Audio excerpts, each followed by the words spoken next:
Tivemos ontem, no dia 4/10/2016, um papo do Clube 3.0, segundo o chat do clube, um papo sobre quarta linguagem, todo um debate sobre o que é a quarta linguagem, o que está acontecendo, as, as organizações no meio desse processo, uma discussão sobre prefeitura, propostas de uberização, como é que a gente muda as organizações, como é que a gente se mantém com a percepção afinada. Tudo isso você vai ver no nosso papo de 2 horas no clube. Se você quiser entrar no clube, fala comigo.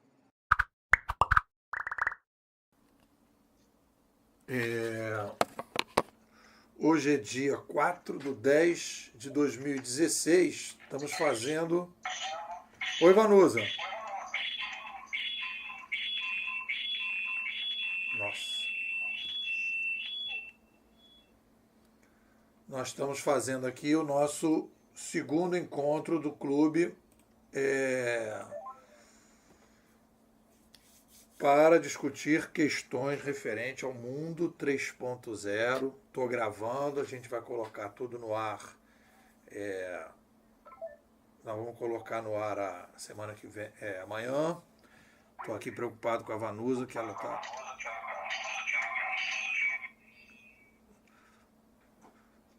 Vanusa, se você está me ouvindo, acho melhor você desconectar lá do Facebook, porque tá entrando um barulho aí, depois eu não vou poder ouvir a Carla. Desconectar do Facebook, porque está batendo um barulho ali no Facebook. Isso, beleza. Não, ela está com barulho lá no Facebook, Vanusa, acho melhor desligar o Facebook, por favor. Isso. Bom, então, gente, boa noite. Vamos começar aqui o nosso trabalho. Então, eu queria que o pessoal... Hoje tem o Cristiano, que não teve na outra vez, a Daniele está chegando também. Teve uma galera que desistiu em cima. Então, nós estamos com a Carla, estamos com a Vanusa. A Carla está aqui via... Facebook. O Message.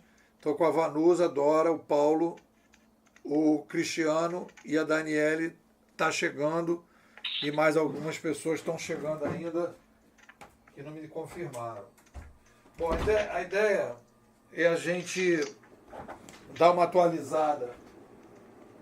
Esse mês, né?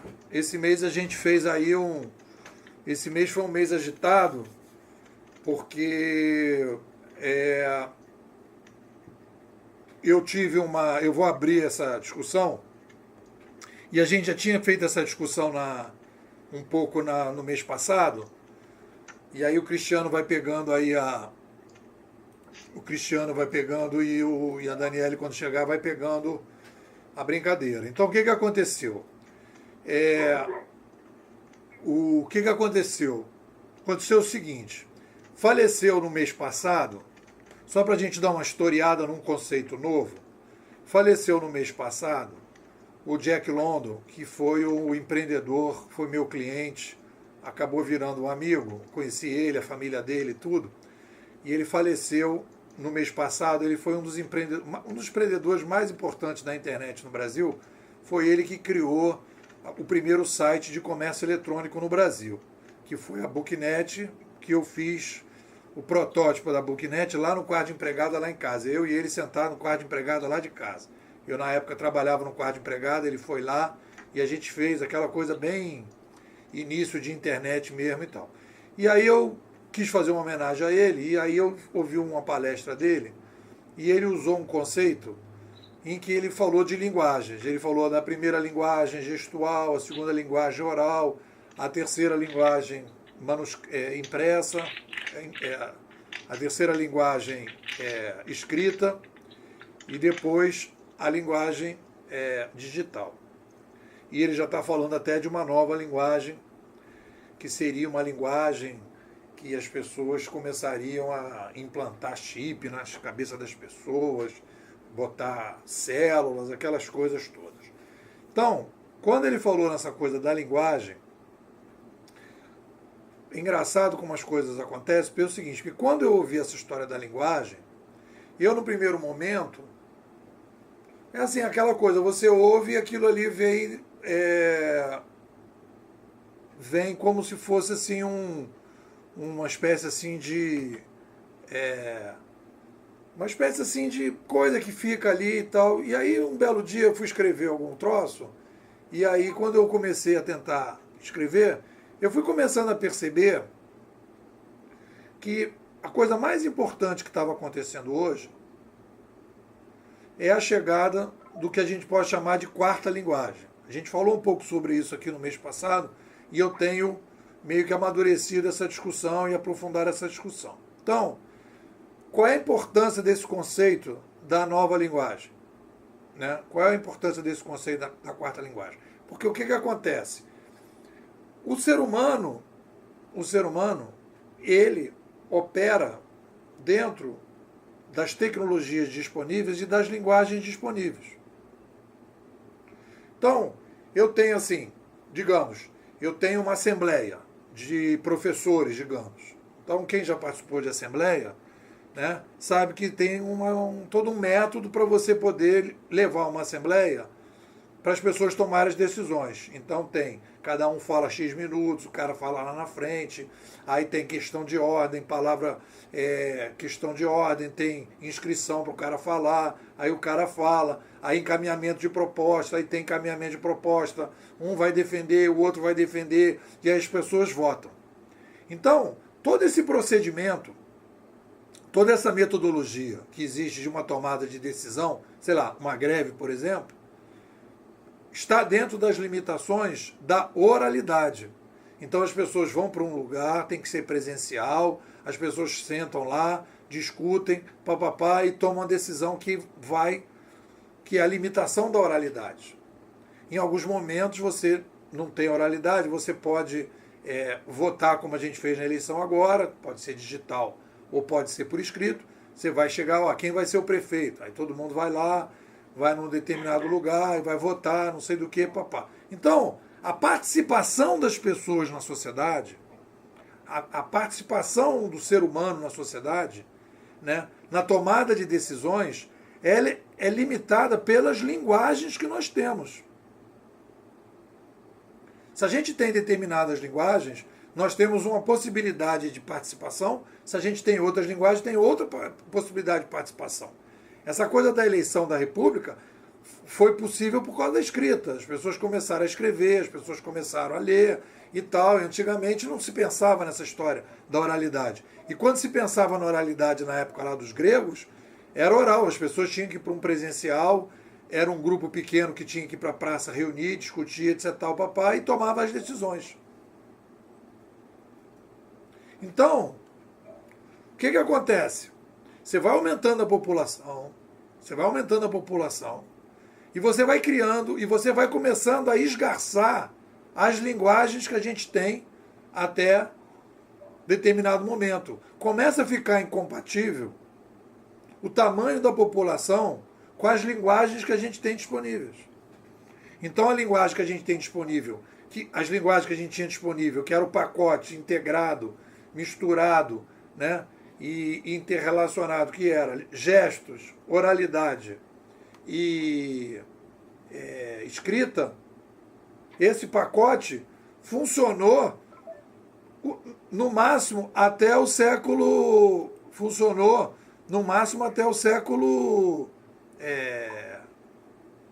XX. Depois disso parou de funcionar. Peraí, Roberto.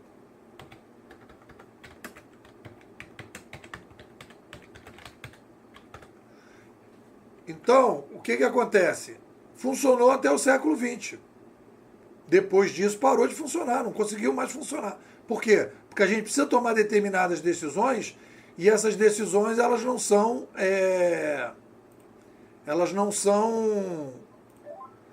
compatíveis com a velocidade que a gente precisa, né? As organizações elas passam a não conseguir conversar com as pessoas. Então, quando a gente começa a falar em crise, do século XXI, a principal crise do século XXI, na minha avaliação, é a incapacidade que a gente tem de aumentar o número de pessoas para participar das decisões, aumentar o número de pessoas para participar das decisões, versus as linguagens que a gente tem disponíveis. Entendeu? As linguagens que a gente tem disponíveis. Então isso faz com que a gente comece a ter problemas em todas as áreas. Na área da política, na área da economia, na área da administração, né? Na prefeitura, em todas as áreas que a gente vai trabalhar, a gente começa a ter uma dificuldade de tomar decisões de forma mais consistente.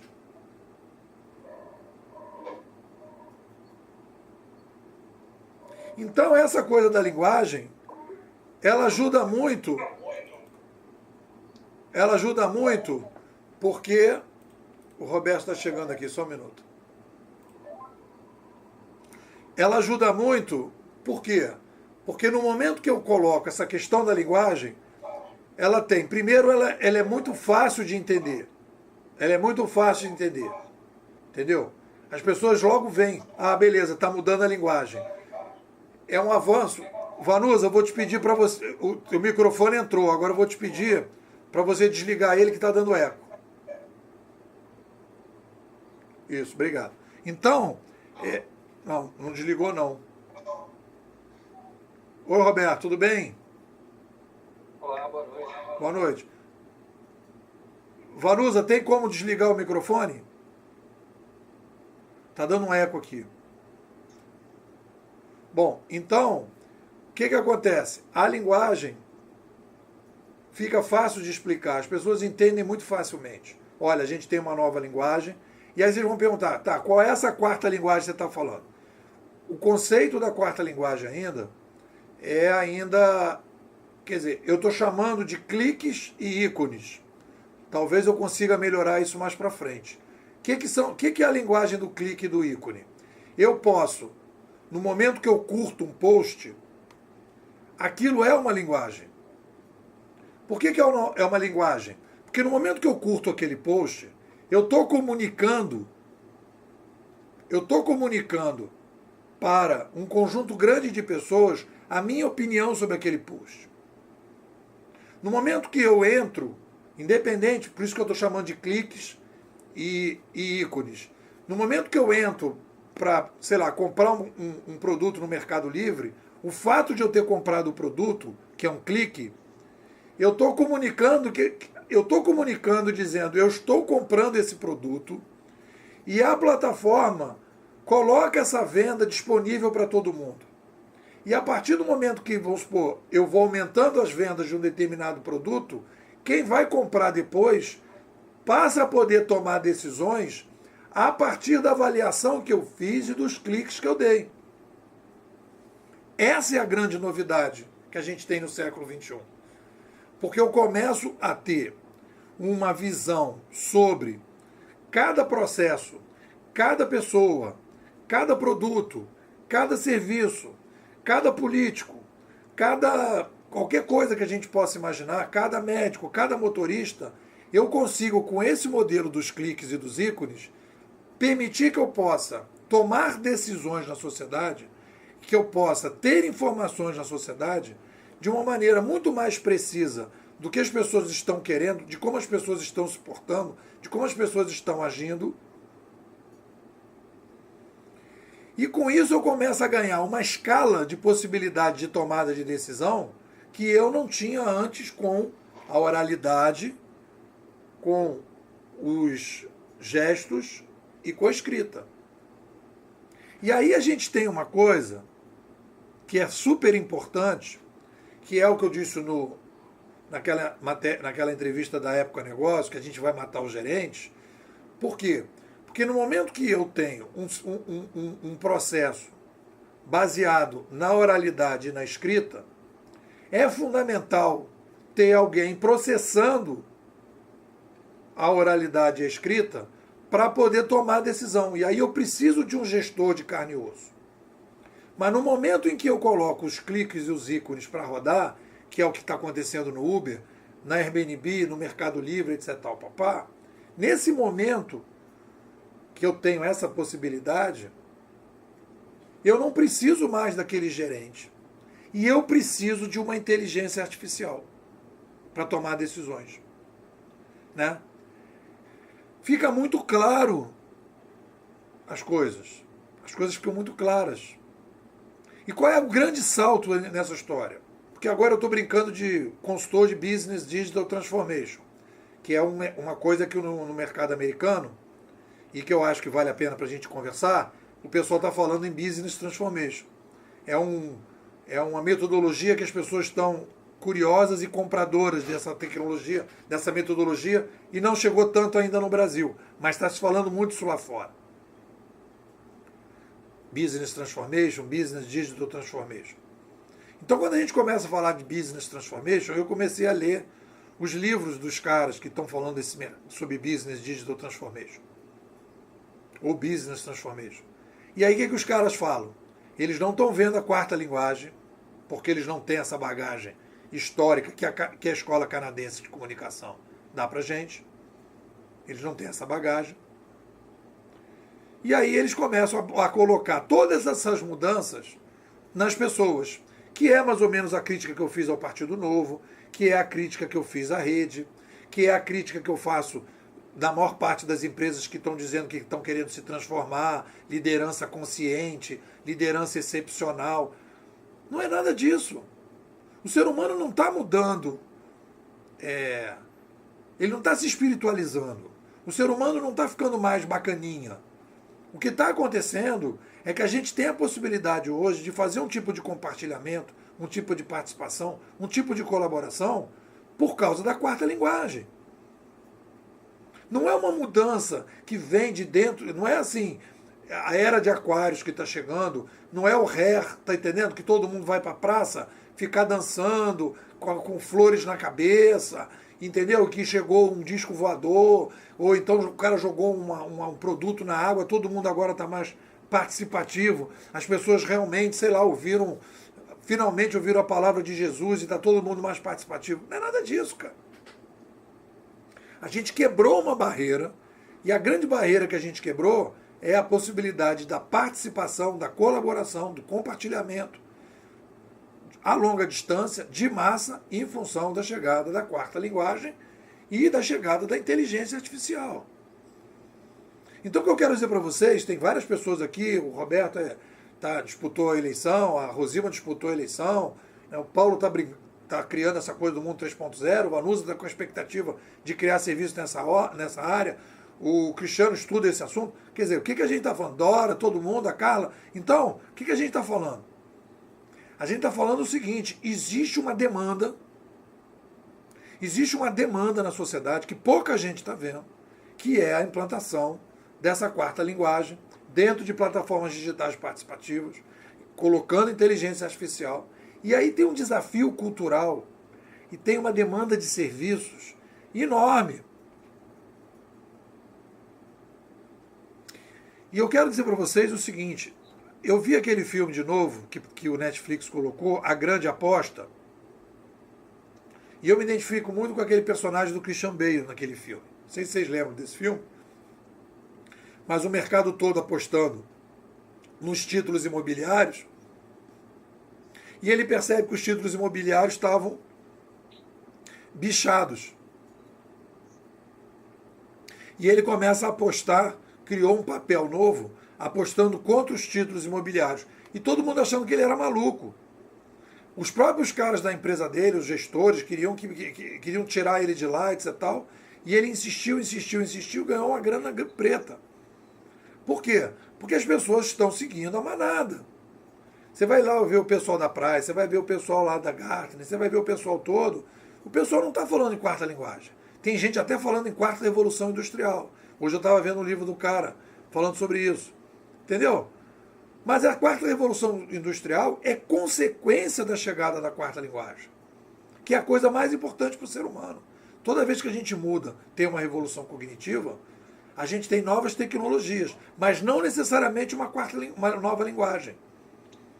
Só para vocês terem uma noção, a gente só introduziu uma nova linguagem no mundo, em termos assim de mudança, quando chegou a oralidade. Vocês vão dizer, mas a escrita não foi uma nova linguagem? Foi uma nova linguagem que eu poderia dizer que ela foi incremental. Ela foi incremental, ou radical, se vocês quiserem. Talvez seja mais adequado dizer que ela foi radical, em relação à oralidade. Mas a escrita, ela foi uma linguagem em que ela, na verdade, colocou a palavra em texto. Ela imprimiu a palavra, digamos assim. Ela registrou a palavra. É como se a gente estivesse falando e imprimiu. Agora o que a gente está fazendo é muito mais sofisticado, porque a gente consegue fazer coisas de uma maneira muito diferente. Aí vem essa história das formigas, vem a saída do mundo dos mamíferos para um outro modelo completamente diferente de tomada de decisão. Bom, esse é o minha primeira introdução na brincadeira. Quem quer comentar isso aí? O microfone está funcionando? Tá funcionando, Vanusa. Ah, então tá. Posso comentar? Pode. Olha só, eu acho uma sacação incrível essa história da introdução da quarta linguagem. Por quê? Porque até a escrita, ela se modificou. Repara que a linguagem hoje, ela está tweetada. Então, não só essa possibilidade dos cliques modificaram o comportamento das pessoas, como também eu acho que essa nova maneira de escrever, inclusive, porque ninguém quer textão, todo mundo fala textão, ninguém quer textão. Até os teus vídeos mesmo, que antes eram de 30 minutos, agora eles foram reduzidos bastante. Então você repara que é uma urgência de comunicação, né? A comunicação se torna mais urgente, e mais urgente ainda é o resultado das ações que essa quarta linguagem introduz, à medida que possibilita você, num clique, resolver uma série de questões, desde políticas até administrativas, de uma maneira geral, de vendas. Você consegue visualizar mercado através de clique, né? Então, essa quarta linguagem, ela acelerou o conhecimento do que está rolando, né? Quer dizer, fica tudo bem mais facilitado com essa forma. E até mesmo eu acho que o pensamento ele começa a modificar em função de todas essas mudanças.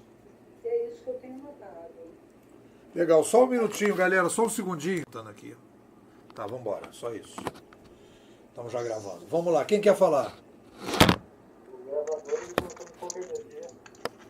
Não. Cristiano, fala você. O que eu entendo aqui sobre o assunto, tá? Cliques e ícones eu poderia chamar de dados, né? Porque são essa comunicação que ela não é uma comunicação direta, ela é uma comunicação interligada pela internet, por essa forma diferente, não diretamente com um emissor e com um receptor. Ela é feita através de dados. No marketing, toda a orientação ela é baseada em dados. Tudo é monitorado e testado.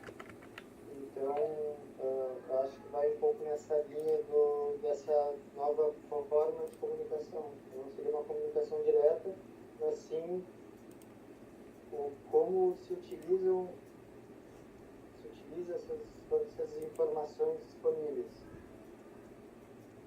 Mas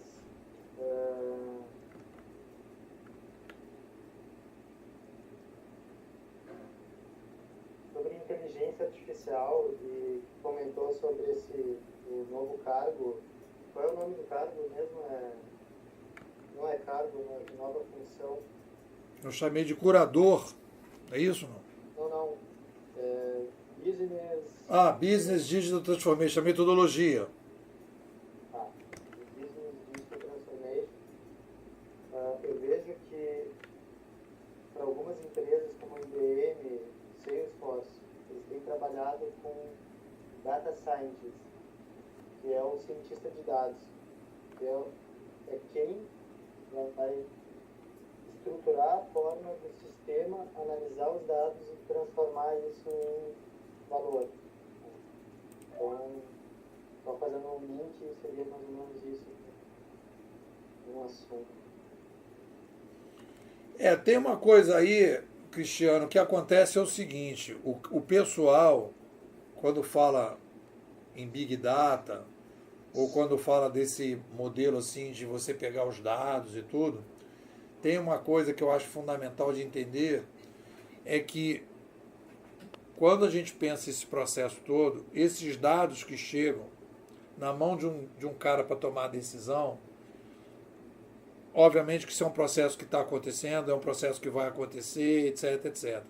Só que a velocidade que as pessoas querem para tomar decisões, né, o tempo, o time que as coisas têm, não permite que você fique indo para aquele cara tomar a decisão e depois voltar para baixo.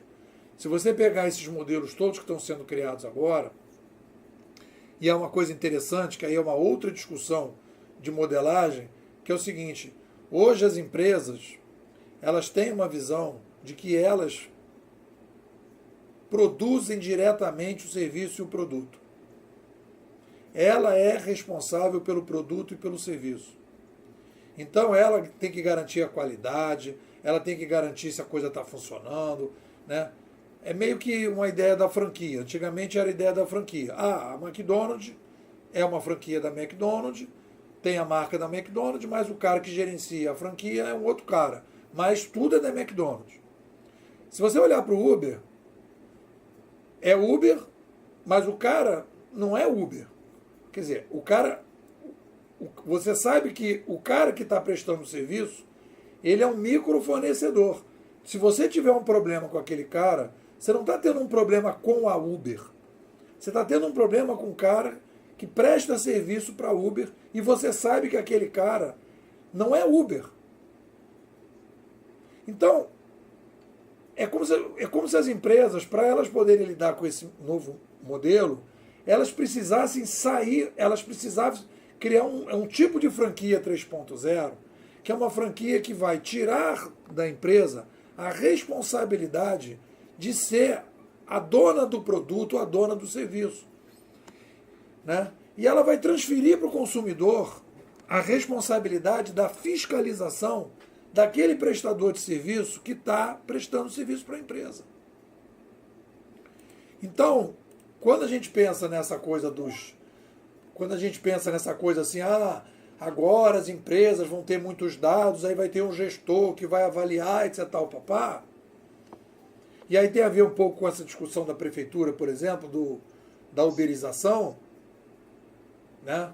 E hoje eu estava vendo uma discussão sobre escola, não vai solucionar o problema de escola. Né? Eu estava conversando isso com o Roberto sobre a discussão de escola aqui no Rio, que ele foi candidato a vereador, a Rosilma foi candidata a vereador lá em Santos. O problema da escola é um problema que aconteceu lá atrás, já há muito tempo atrás, quando começou a discussão sobre propriedade privada. Você vai lá pegar o Rousseau, por exemplo, o Rousseau ele vai dizer que o problema do ser humano, da sociedade moderna, foi o surgimento das propriedades privadas. Mas o que é a propriedade privada? É você criar um espaço, que é o seu apartamento, a sua casa, a sua empresa, e aí você diz assim, eu vou tomar conta da minha casa, eu vou tomar conta da minha empresa. Né? Você vai acabar com a escravidão, você vai botar o cara para ser empregado, por quê? Porque o cara vai ganhar o salário dele, ele vai administrar o almoço dele, ele vai administrar o café da manhã dele, ele vai administrar o jantar dele. Antigamente, o cara que era dono dos escravos, digamos assim, ele gerenciava tudo isso. Mas chegou um determinado momento que a escravidão bateu no tamanho da população. Não dá mais para você ter, com tanta gente, ter escravo. Porque você não conseguia gerenciar a escravidão. A escravidão não só acabou porque as pessoas se conscientizaram que agora não precisa mais ter escravo. Não, ela ficou obsoleta dentro do processo. Como está ficando obsoleto também essa coisa da relação patrão-empregado. Porque as empresas não conseguem lidar mais com a velocidade das mudanças, da inovação e da complexidade. Então, quando o cara transfere para o motorista do Uber a responsabilidade dele ser o Uber, ou ele ser o micro-Uber dentro do carro dele, ela está se eximindo da responsabilidade de treinar o cara, de ficar fiscalizando se o carro dele está limpo ou está sujo, de ficar escolhendo o carro para ele. Ele transfere, é como se você estivesse dando a ele, você transfere a propriedade privada.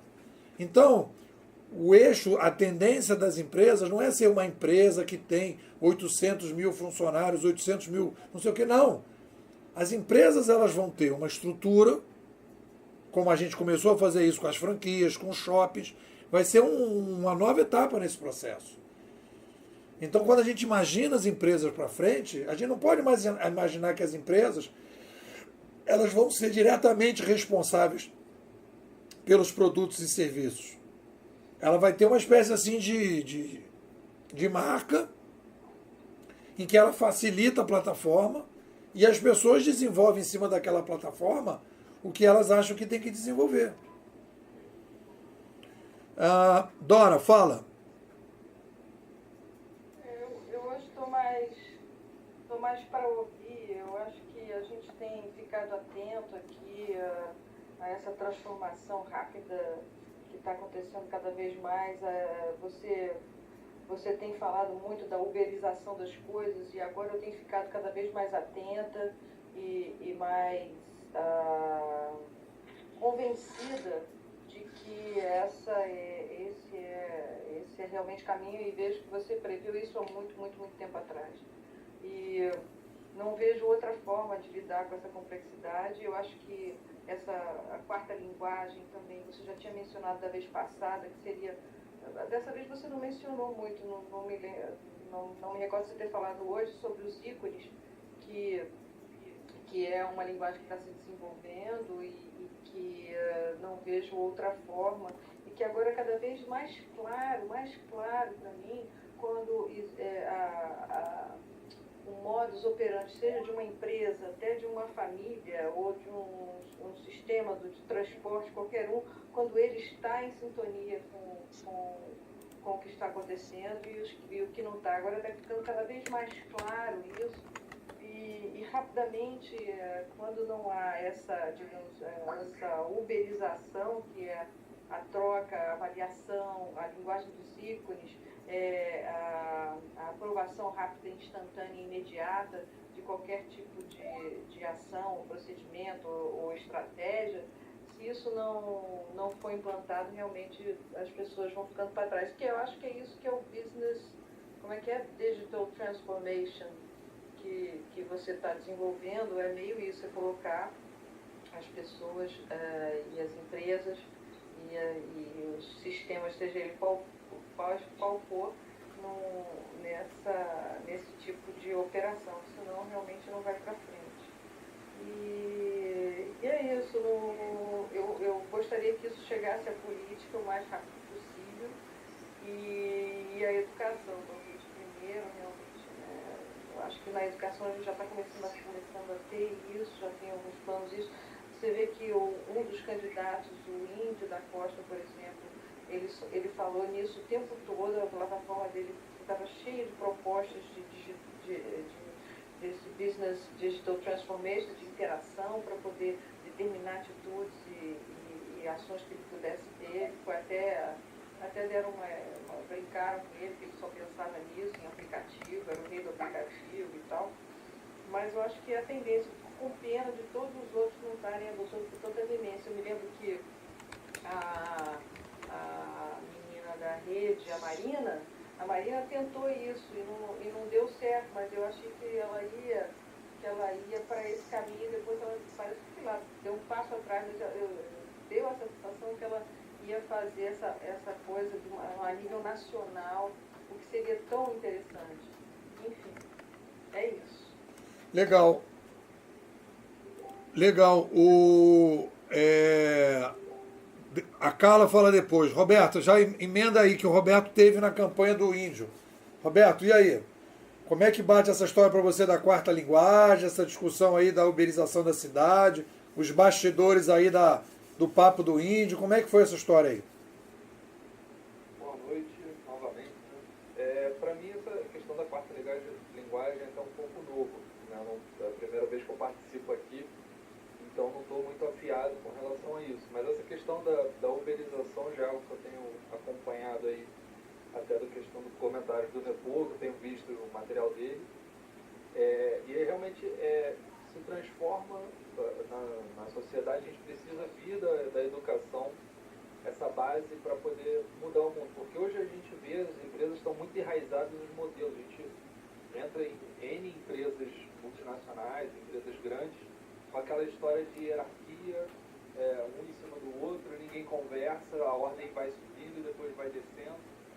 Então esse conceito de uberizar, ele vai muito além desse poder de sociedade, né? de dar só para o cliente ali na ponta a opção de comentar, de falar sobre o serviço. Dentro da empresa também teria que ter essa ruptura de hierarquia, essa quebra, para que a comunicação fluísse de uma modo diferente, né?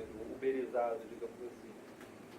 Dentro da plataforma política do Índio, ele veio muito forte com isso, com relação a essa questão, só que política é algo que a gente, conforme foi acontecendo a campanha, ele foi mudando o mote dele, foi adaptando, e infelizmente ele acabou tendenciando a essa questão de aplicativos, porque era uma linguagem que ele entendeu, a equipe de campanha entendeu que seria mais fácil de explicar do que propriamente dito o conceito de uberizar, o conceito social por trás disso, uma mudança cultural que isso agregaria.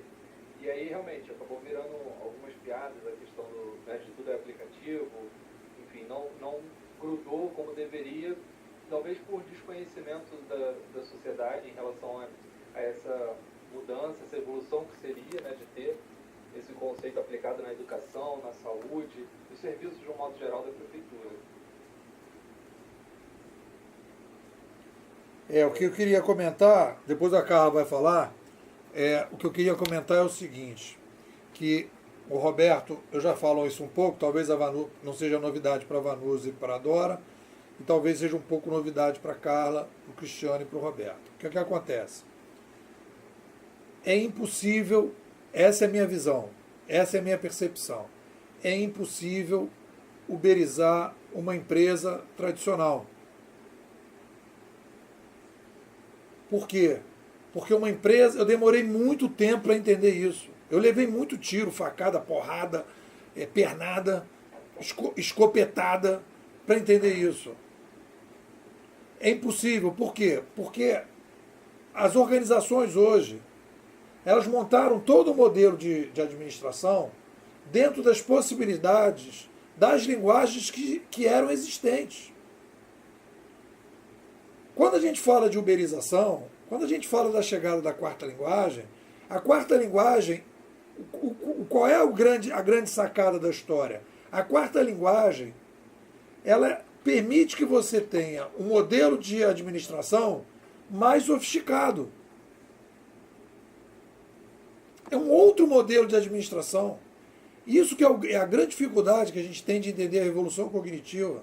A revolução cognitiva, quando você tem uma nova linguagem na sociedade, ela introduz na sociedade a possibilidade de você criar um novo modelo de administração, que é a passagem da gestão para a curadoria. E tudo que a gente tem antes é gestão. Então, quando eu fiquei aqui quebrando a cabeça nos últimos 10 anos, tentando implantar essa tal de uberização, que eu chamei de conhecimento em rede, quando nasceu o livro em 2006, e fiquei ali nas empresas tentando, e nego dizendo para mim, pô, tu é maluco, não tem nada a ver. As pessoas se animavam, mas não funcionava. Como é que o Roberto está falando? Porque a gente precisava uberizar dentro da empresa. Não vai funcionar, Roberto. Não vai funcionar. Foi por isso que eu imaginei a metodologia de criar o laboratório fora da organização. Para experimentar a nova cultura o novo modelo de administração, o uso dessa quarta linguagem fora da organização. Porque os processos das organizações, a cultura da organização, ela está baseada na terceira linguagem. A terceira linguagem necessita de um gestor e esse gestor se comunica com tudo que está em torno dele através de gestos, oralidade e escrita. Ponto. O que a gente está vendo fora, que é o caso do Uber, o Airbnb, essas coisas todas, é uma outra coisa. É um modelo que trabalha com a quarta linguagem, que tem que ter inteligência artificial e que é um modelo de organização que eu estou falando, em que a organização ela não faz mais as coisas. Ela resolve o problema da complexidade criando uma espécie de franquia 3.0. Ela transfere para o microfornecedor a responsabilidade de levar a marca dela. E ela diz para o consumidor, olha, fica sabendo que esse cara que está te atendendo, ele está aqui comigo, mas você vai dizer se ele continua. Não me compromete. O meu compromisso contigo é o seguinte, eu vou deixar você avaliar e dar estrelinha, se ele vacilar eu tiro ele fora. É isso que a gente vai ter que fazer, Roberto, em todos os serviços da prefeitura, em todos os serviços do governo. Deixa eu ouvir a Carla aqui. Carla, fala, amor. Olha só, eu acho assim, que essa tomada de decisões assim, através dos ícones, eles realmente vão beneficiar assim, a coletividade, né? Mas em termos de individualidade, a individualidade das coisas ficam desassistidas. É essa a impressão que eu tenho, entendeu? Quer dizer, ela é legal porque ela vai atender o maior número de pessoas, mas problemas pontuais ela vai ficar sem solução. Então aí eu acho que vai criar um novo tipo de problema e a gente vai ter que ver uma outra forma isso vai causar um novo tipo de problema e a gente vai ter que arrumar uma outra forma de resolver. Me dá um exemplo do que você está... Cara, me dá um exemplo do que você está chamando de individualidade. Dá assim um exemplo para a gente poder pensar. Por exemplo, se eu tiver, por exemplo, eu tenho um problema com um vendedor, tá?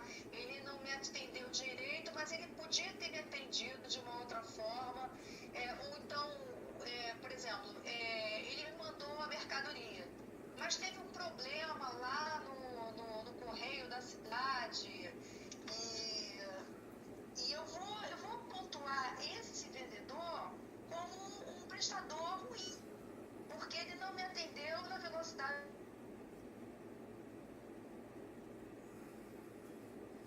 Alô? Oi, não estou te ouvindo. Alô? Não, peraí, ela não... Ela estava falando aqui no... Carla. Eu acho que caiu aqui o microfone dela, que ela está ligada, que ela está conectada. Não vi ela não. Mas aí é a questão das estrelinhas. Ela dá 0 estrelinha para o vendedor. Né? Não, olha só. O que ela está colocando, que eu acho que é interessante, essa semana até eu tive esse problema aqui com a minha sogra, que ela comprou um negócio no Mercado Livre e deu esse problema lá com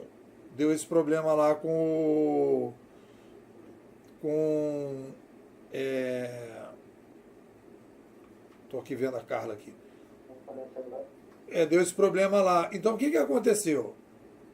As coisas vão se articulando, né?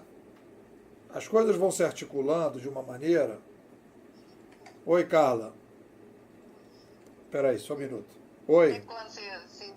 Não, vai lá, continua aí então. Era para eu dar um exemplo. Então, eu estava dando um exemplo de um fornecedor que ele pode ter me enviado um produto e ele teve problema não com o serviço dele, mas com o serviço de terceiros, por exemplo.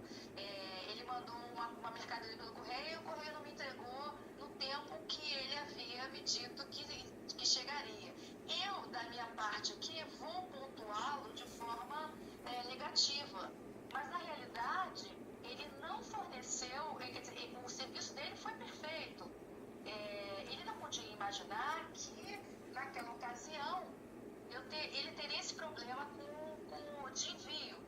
exemplo.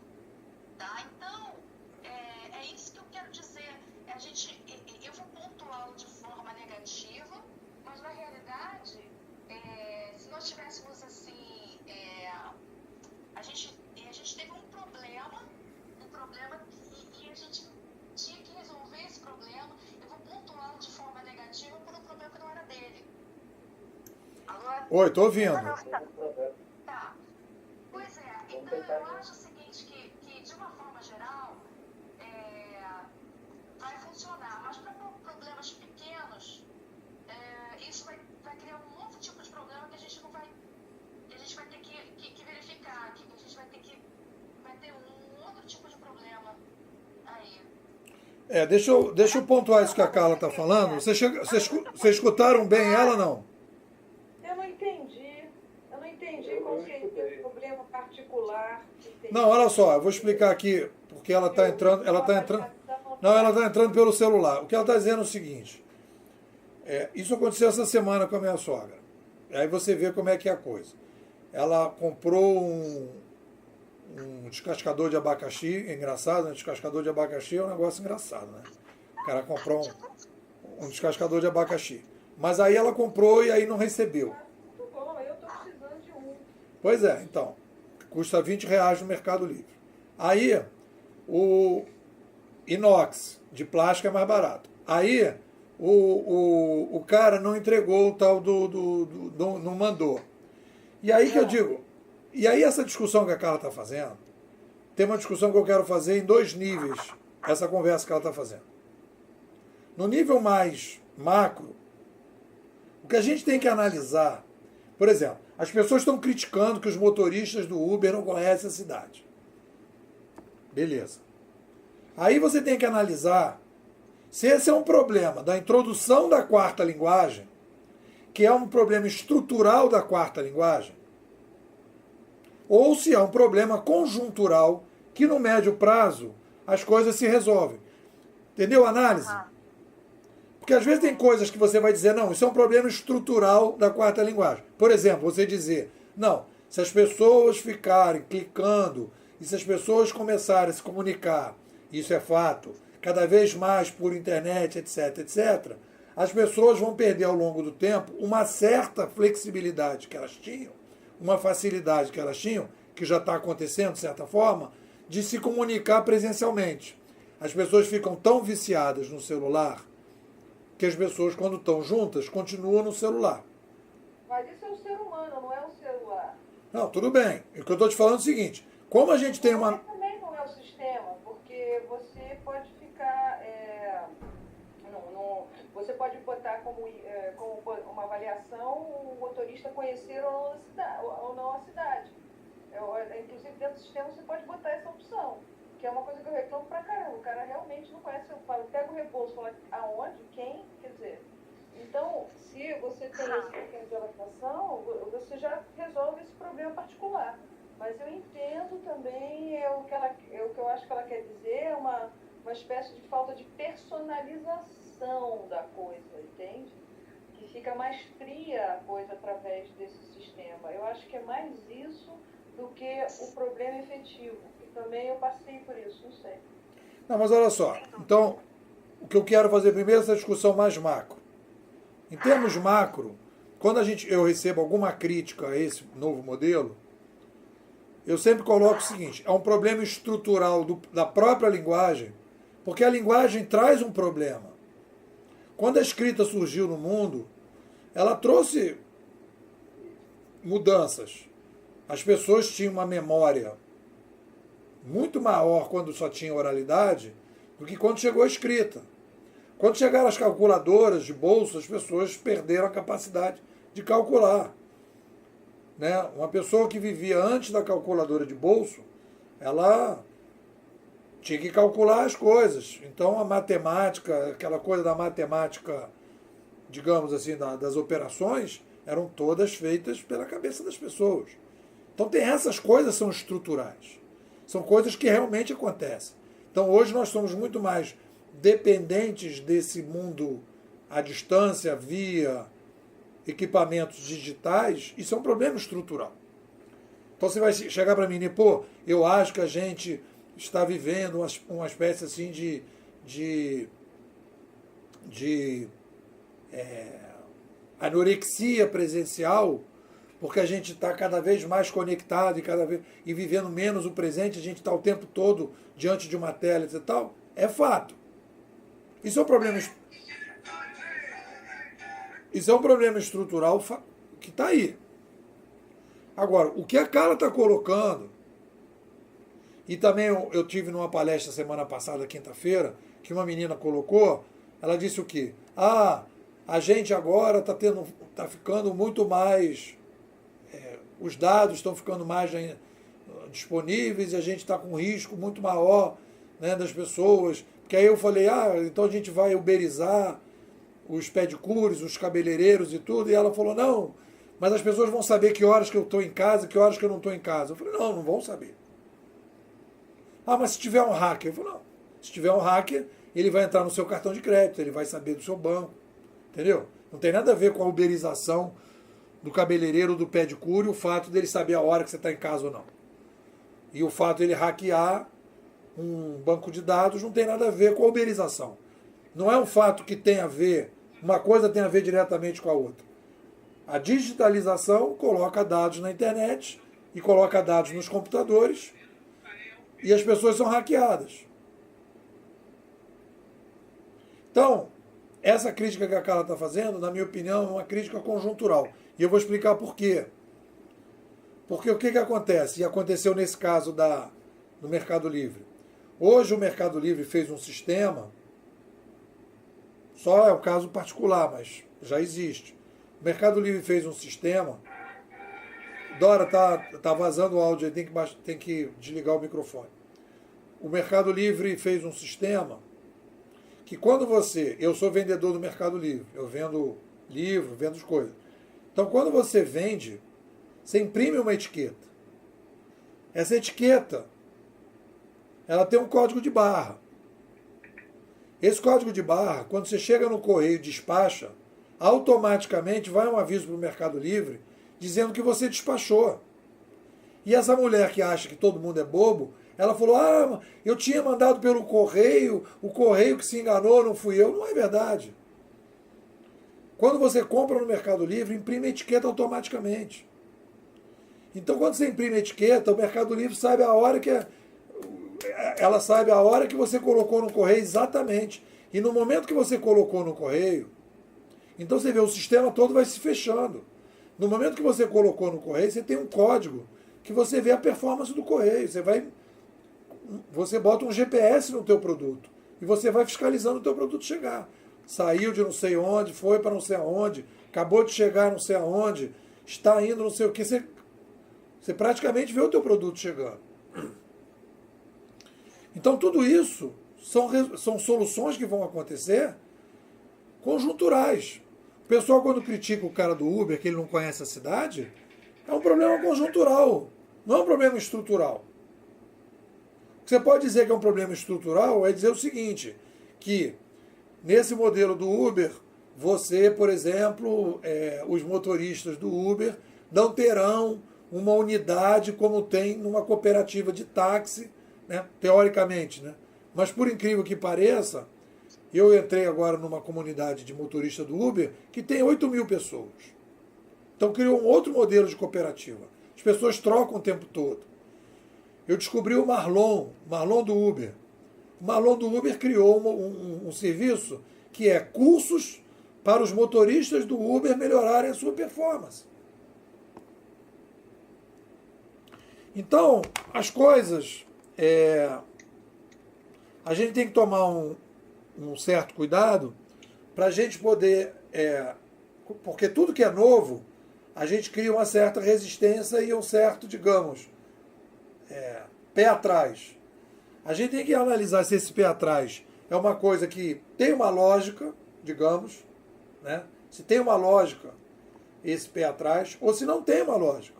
Ou simplesmente é uma dificuldade emocional que a gente tem de ver uma coisa nova e dizer, não, isso aqui, entendeu? É uma coisa que tem que medir bastante. Às vezes tem coisas que realmente tem problema e tem coisas que não tem problema. em que vai ser superado e tal. Então esse caso, por exemplo, dos motoristas do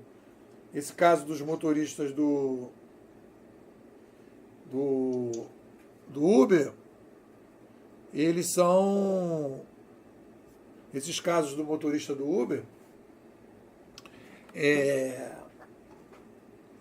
que eles não conhecem a cidade, daqui a, sei lá, 3, 4, 5, 6 meses, com o tempo eles vão aprender. Porque aí o pessoal fala, eu pego o táxi porque o táxi conhece a cidade. Tudo bem. Mas você está pagando mais barato, né, para você ter um carro melhor, fiscalizando o motorista, e aquilo tem um preço. Ponto. Entendeu? Roberto, comenta aí. Fala você. Eu estou absorvendo e entendendo, fazendo sentido as coisas, porque a gente debate muito sobre essa questão da uberização, a gente conversou, né, no almoço, e é algo que tem sido iminente. E me preocupa, você comentou com relação à questão de não conseguir colocar isso nas empresas. De fato, é um problema que eu vejo e vivencio, justamente por eu entender que isso é uma mudança que vai ter. Hoje eu estou numa empresa engessada, assim, ela não é nem hierarquizada, é engessada. Não teria como, por exemplo, lá aplicar esse tipo de coisa. E no mundo corporativo o que eu vejo é que vão ter esses movimentos de Uber e de uberização, e aí a gente vai ter não só na questão de prestação de serviços, esses microserviços, esses microprestadores de serviços que vão ser geridos, digamos assim, com relação à satisfação do cliente pelo próprio cliente, mas a gente vai ter que ter dentro da própria empresa sistemas que direcionem também essa gestão, talvez uma hierarquia linear, né, não verticalizada, uma coisa mais horizontal, para poder ocorrer essa troca, né, de um dando informações sobre o outro, comentando, fazendo melhor. E a própria questão da carteira assinada, o modelo que a gente tem hoje dificulta isso dentro da empresa. Então, realmente a gente acaba se limitando um pouco a essa questão de vendedores de micro serviços ou micro prestadores de fora da empresa. Uma empresa dentro do próprio Mercado Livre, por exemplo, eu não vejo a aplicação disso, não tem essa visibilidade de como seria. Entendo, a ponta a gente consegue fazer isso porque é fácil trocar. É um grupo, né, um pool grande de pessoas que podem prestar aquele serviço, e aí você está mal atendido, você troca, você faz um sistema de algum modo, né, que possa alocar os recursos da forma correta. Eu digo para você o seguinte, Roberto. Não vai, uma empresa, ela pode avançar na horizontalização. Mas o problema é que do lado de fora, se aparecer um concorrente no estilo Uber, essa empresa começa a perder valor. Porque o que acontece? Você pega o grande barato do Uber é o custo. Por que eles conseguem cobrar mais barato? Por que o Nubank não está cobrando tarifa? Por que o Banco Original não está cobrando tarifa? Porque eles mataram os gerentes. Se você matar o gerente, você reduz o custo. Por que a gente matou os trocadores de ônibus? Por que a gente está matando os caixas de banco? Por que a gente está matando os trocadores? Né? Por que a gente matou, de certa forma, os garçons nos restaurantes aqui? Porque a gente tem uma velocidade de demanda e aquele intermediador não consegue atender aquela demanda, fica caro, lento, e você quer velocidade e você quer solução do problema, então você vai matar os intermediadores. O que a gente está fazendo é matar intermediador. Complexidade significa os intermediadores passados estão caros. Os intermediadores passados estão atrapalhando. Essa é a crise. É a crise dos intermediadores 2.0. Então não adianta. O teu mercado, você vai trabalhar na tua empresa, essa tua empresa vai tentar horizontalizar, ela está engessada, está direitinho, ela vai continuar engessada, etc. tal, até que apareça lá um cara, um garoto, com uma empresa de inovação que começa a comer o mercado dela. Como foi o que aconteceu com os corretores de seguro, como aconteceu com as corretoras de turismo, como aconteceu com o YouTube em relação à televisão, como aconteceu com o Netflix em relação à indústria do cinema, indústria das videolocadoras. E aí o cara começa a dizer, ah, não, eu vou fazer aqui uma mudança. Meu irmão, não tem mudança. Não tem mais condição de você fazer nada. Simplesmente o teu negócio acabou. Tinha uma imagem que eu tinha antigamente, que eu via essa revolução digital. A revolução digital eu via como se fosse assim uma tsunami. Ah, vem uma tsunami, uma imagem assim, sei lá, os prédios e vi uma onda, né, sei lá, de 80 metros e por cima de todos os prédios. E as pessoas então estavam sendo atacadas por essa tsunami. Não é assim que funciona. Não é assim que funciona uma revolução digital. O Gaspar viu o filme, acho que a Dora viu também, o filme do Lutero. Uma revolução digital, ela funciona da seguinte maneira. São cupins no armário. O impeachment da Dilma foi cupim no armário. Né? O pessoal fez aquelas manifestações de 2013, o nego não se tocou, aí botaram os backblocks para quebrar tudo, o pessoal arrefeceu, e a galera foi ali. Facebook, WhatsApp, e ninguém está vendo. Ninguém está vendo o que está acontecendo. Um belo dia tem milhões de pessoas na rua pedindo impeachment da presidente.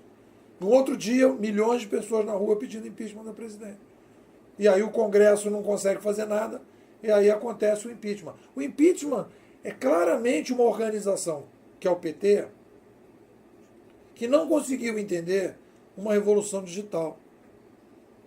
Quem fez o impeachment não foi o golpe, foi a revolução digital. As pessoas foram tramando isso, quando o PT abriu o armário, não tinha mais armário para eles. Acabou o armário. Por quê? Porque as pessoas foram ouvindo, discutindo, debatendo, e se informando, e sabendo de tudo, e acessando lá as coisas da Lava Jato, e não sei do que, papá. Um belo dia as pessoas falaram, cara, acabou. Então não é uma tsunami. Então aí você está falando que a minha empresa está... Essa empresa ela vai continuar engessada e ela vai continuar até que o mercado dela não seja invadido pelos cupins. Só que os cupins estão ali, ela não está vendo. Ela não está vendo. A tua empresa trabalha em que área, Roberto? Revenda de produtos Google. Venda de plataformas Gmail e Google Maps, basicamente. Se o Google der uma mudada lá no processo e começa de uma outra forma, vamos lá. Cristiano, fala você.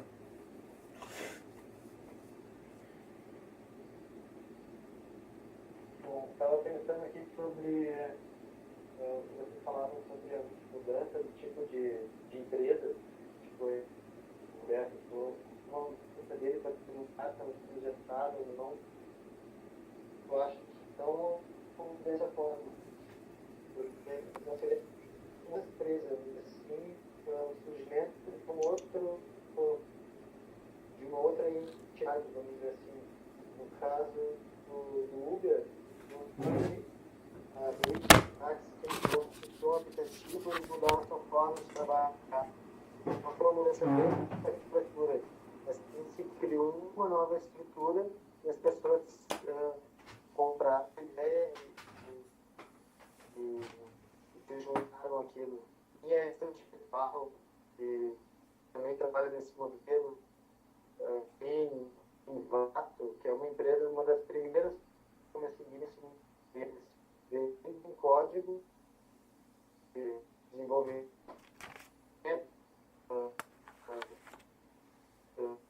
trilhas de áudio,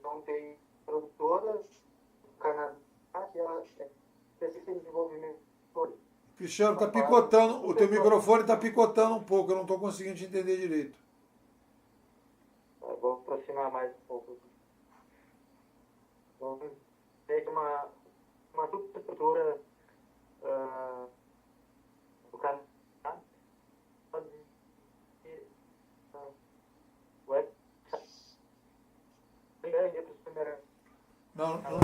Não tô, tá picotando, Cristiano. Vamos fazer o seguinte, deixa eu passar aqui para Dora não, para Vanusa.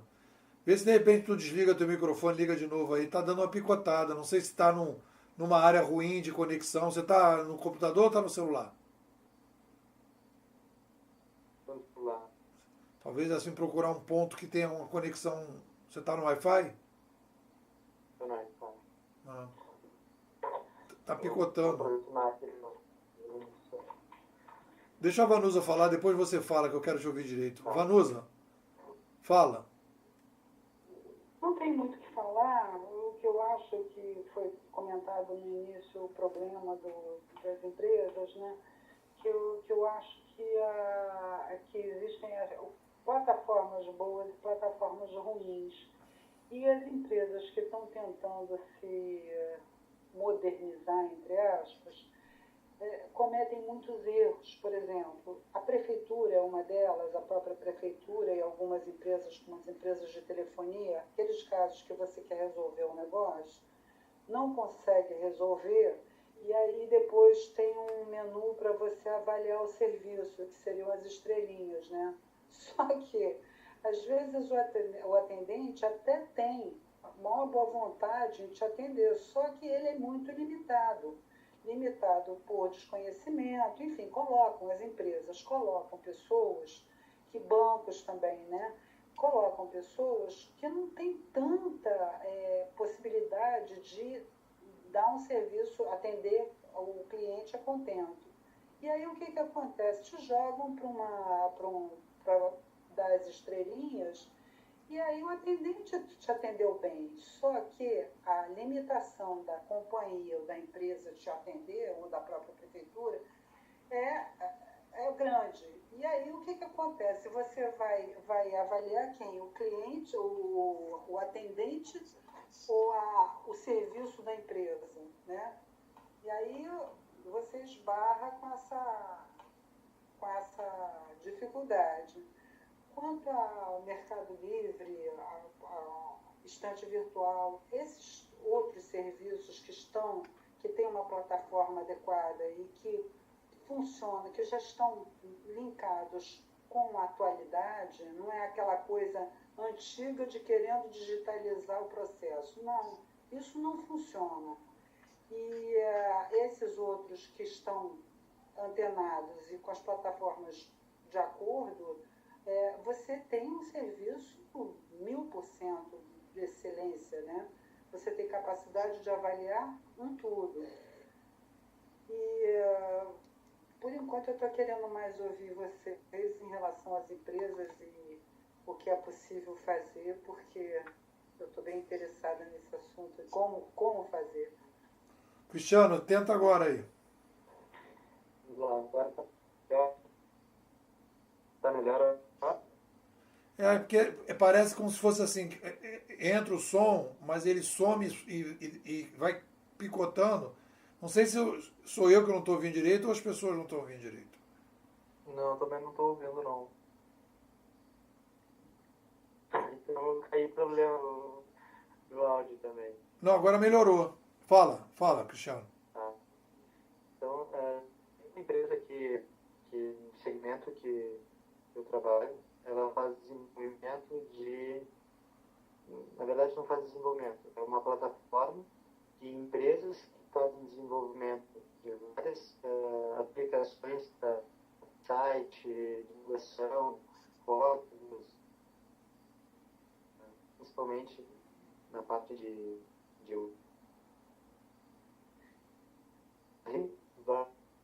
desenvolvedoras.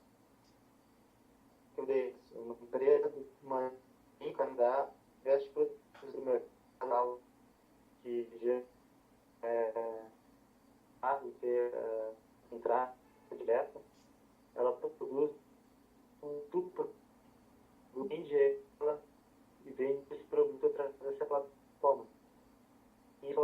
baixar muito o valor do custo da programação. Ela consegue dividir isso em 10 vezes. Por exemplo, vamos dizer, isso faz mais de 3 mil vendas, pode 150 dólares. No final, o tratamento todo que tiver daquele código. Então é um modelo que tem mais uberização, vamos dizer assim, na hora, mas ela trabalha dentro do mesmo conceito. Em alguns negócios, ser direto na ponta, eu acho que ela poderia ser aplicada. Por exemplo, uma agência digital, ela tem inteligência, planejamento, produção humana, tá bom, produção eu não estou conseguindo te entender. Cristiano, não estou conseguindo te ouvir direito. Tem alguma coisa aí que está... Eu estou entendendo alguma coisa, mas não estou conseguindo... Entendi que a tua empresa presta serviços na área de tipo de freelancer, na área de... E que meio que como se fosse um Uber, as pessoas possam pagar, etc. Tal, mas talvez você pudesse fazer uma coisa, é o seguinte, talvez escrever um parágrafozinho, o texto embaixo, e aí eu posso trabalhar com o teu texto. Uma coisa assim, bem resumidinha, escreve aqui embaixo, porque teu microfone está ruim. Beleza. Beleza. Dora, fala você. Quer falar alguma coisa? Não. Então, deixa eu botar a Carla para falar aqui. Carla, fala. Todo mundo quer saber como fazer isso nas empresas. Uma coisa que você está tentando há 20 anos. E eu acho que, enfim, a conclusão que a gente chegou é que tem que fazer fora da empresa, fazer outra empresa. Então, eu queria ouvir mais, realmente, sobre esse assunto, porque eu acho que a gente sempre volta a ele, né? Como fazer isso, né? Eu entrei num grupo, na hora que eu encontrei com você, a primeira vez que eu te encontrei, eu estava nesse processo dentro da minha própria empresa, né? Eu não conseguia fazer isso dentro da minha própria... Eu com poder de decisão. O que aconteceu? Eu desconstruí, depois desses anos todos, isso deve fazer, sei lá, 5 anos, 4 anos, né, Nepo? Eu destruí a minha empresa no sentido de reconstruir, né? E eu me reciclei completamente, e nem os mesmos clientes eu permaneci. Quem tem, tive que fazer um pensamento totalmente fora da caixa, e as pessoas que trabalhavam comigo passaram a ser outras, e os procedimentos começaram a ser outros, é como se eu estivesse começando a ter um novo mundo. E o que eu trouxe para esse novo mundo, digamos assim, foi minha experiência. Porque no começo deu um pavor, porque você acha que nem a experiência serve, né? Porque você fica exercendo aquela sua experiência, o seu saber, daquele conhecimento, daquilo que você tem, daquele know-how, daquela especialidade, de uma forma que já não tem mais, não funciona mais. Então, você acha que aquilo também não tem valor. Então, até eu arranjar outras formas de chegar nos meus clientes, a prestar meus serviços, até fazer os próprios trabalhos. Eu trabalho com televisão, com formato, com audiovisual. Você imagina, eu estou no meio do furacão da comunicação. A cada 5 minutos aparece um equipamento novo, um menino novo que teve outra vivência, que não viveu aquilo que eu vivi. Então é uma transformação. Tem que estar o tempo todo com isso na veia, e não adianta. Quem não vai, fica. Eu posso citar um exemplo de eu tenho in-house, que eu chamo, quase não tenho mais nada in-house, tem pouco. Algumas coisas eu fiquei, que são a ilha de edição, o equipamento de gravação, mas o que ficou mesmo foi a minha capacidade de criatividade de fazer formatos para televisão e entrar em contato de forma inusitada, e os formatos têm que ser novos, têm que acompanhar. Então eu, por exemplo, eu faço as minhas apresentações dos projetos, em que eu coloco os episódios, eu coloco orçamentos, enfim, eu estruturo toda uma ideia que vem do nada, e ela vira uma realidade dentro de uma apresentação de um projeto que eu faço no PDF. Então, eu tenho designers que prestam serviço para mim. Então, eu contratei ele me trouxe um PDF que ele trabalhou e que ele é um cara bem sucedido, bem conceituado no mercado, teve agências, teve uma das maiores agências de publicidade do Rio de Janeiro, considerado mestre. Ele me trouxe um PDF institucional e publicitário que não vendia nem deve absolutamente nenhuma. E eu estou trabalhando com uma menina que eu contratei há 4 meses atrás, estou investindo nela, botando o que eu tenho de experiência e deixando ela transformar aquilo, e a gente vai trocando, e é muito rico. Ela tem 24 anos, nasceu e cresceu no Vidigal, é uma mulata inteligentíssima, uma morena inteligentíssima. Ela ganhou bolsa de estudos em todas as faculdades, tanto na PUC, fez um mestrado na Inglaterra com isso, e voltou, e ela estava desempregada, chamei ela, enfim, a comparação do trabalho dela com o dele é absurda, porque ele tem um pensamento completamente analógico e antiquado, não tem condição. Então, eu acho que é difícil você falar em mudança de empresa é mais do que mudança, é uma reinvenção total. Acabei dando um depoimento longo aqui, desculpem. Mas olha só, o que eu acho que é interessante nessa discussão aí é a seguinte. Quando você fala de reinvenção, se a gente pegar a última revolução cognitiva que nós tivemos, depois da Idade Média, da chegada da prensa até as revoluções, digamos, liberais, né, a pressão das mudanças e tudo, foram várias gerações. Então, uma geração viveu uma coisa, outra geração viveu outra geração viveu outra, etc. Tal. O que está acontecendo agora é que a gente está vivendo uma evolução cognitiva. Essa evolução cognitiva introduz uma nova linguagem. Essa nova linguagem introduz um novo modelo de administração na mesma geração. Não é em outra geração, é na mesma.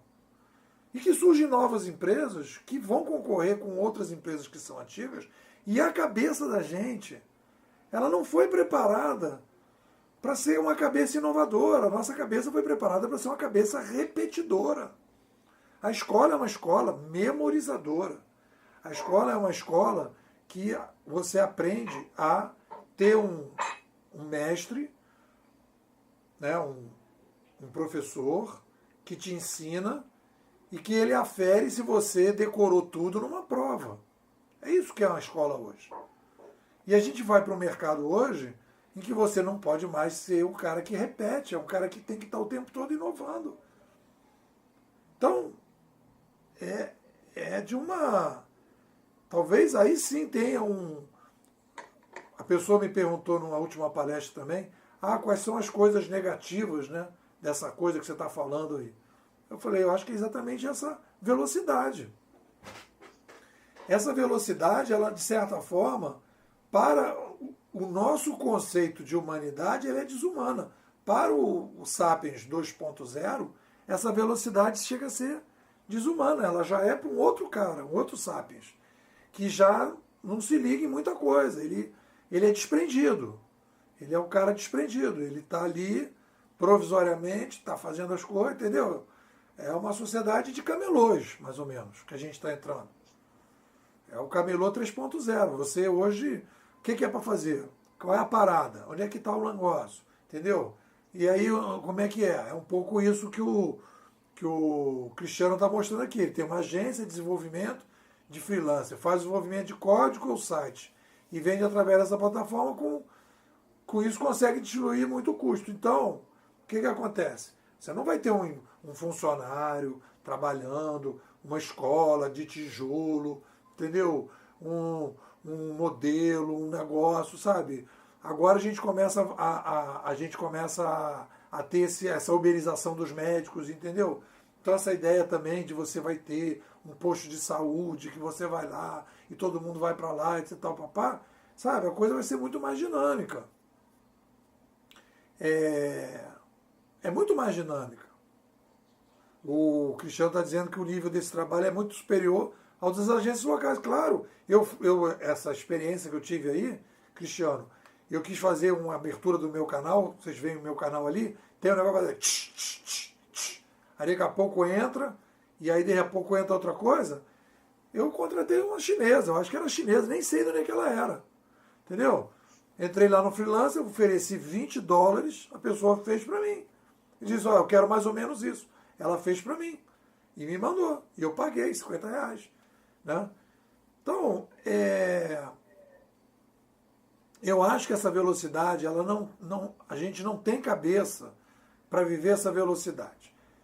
Uma coisa. E não é só a velocidade. Velocidade, tudo bem, você acelera um pouco, digamos, você dirige um carro e você, em vez de dirigir a 40, vai dirigir a 80. Tudo bem. De alguma forma você aumenta a velocidade. A questão que a gente está discutindo não é essa. Você está dirigindo um carro, o cara vai dizer, meu irmão, agora você tem que dirigir uma moto. E você nunca dirigiu uma moto. E você fala, cara, eu nunca dirigi moto, meu irmão. Não só você tem que dirigir uma moto, como você tem que aumentar muito a velocidade dela. Aí as pessoas não conseguem acompanhar. É isso que está acontecendo hoje. E as empresas estão hoje nessa sinuca de bico, porque essa coisa de criar, e é isso que a Vanusa está falando, eu quero ouvir como é que cria fora, essa criação do lado de fora, assumir que as empresas estão em estado terminal, as pessoas não caem a ficha. O cara acha que não. E aí tem essa coisa que eu acho que é interessante, desse filme A Grande Aposta, porque quem está dizendo isso é o Nepô, aqui na Lagoa, no YouTube, entendeu? E aí é um outro maluco que está dizendo isso em outro lugar também no YouTube, num canalzinho pequenininho, né? Porque o cara vai falar assim, vou chamar o cara da Gartner. O cara da Gartner, você vê, o cara da Gartner me convidou para ir lá fazer a palestra da Gartner. Fui o único brasileiro que falei sobre o futuro lá, no Congresso Internacional. O cara distribuiu meu livro e o cara fez o prefácio do livro novo. Então o cara foi lá e disse assim, pô, esse cara aqui é o cara. Mas o que acontece? As pessoas estão viciadas, uma coisa que eu falo para vocês, é uma coisa impressionante. As pessoas são viciadas no discurso oficial. Esse filme, eu recomendo vocês se quiserem ver de novo, tá no Netflix, é A Grande Aposta. As pessoas estavam lá, todo mundo na mesma vibe. Tem outro filme também, que eu fiz até um videozinho, que eu vou recomendar a vocês, para vocês assistirem, que é um filme que chama A Caça de Madoff. Madoff escreve M-A-D-O-F-F. É a mesma história. São pessoas que começam a perceber que Madoff é uma pirâmide, que a porra do negócio vai explodir, e meia dúzia de cara começa a perceber que aquele negócio vai explodir, que o mercado todo vai derrubar porque o cara fez uma pirâmide, e ninguém consegue ver que é uma pirâmide. E os caras dizendo e tal. Quem vai dizer? É o pessoal que está na periferia. E aí o que acontece? O sistema, toda a estrutura do sistema, ela está montada dentro de uma determinada bolha e as pessoas estão viciadas naquelas pessoas que estão falando.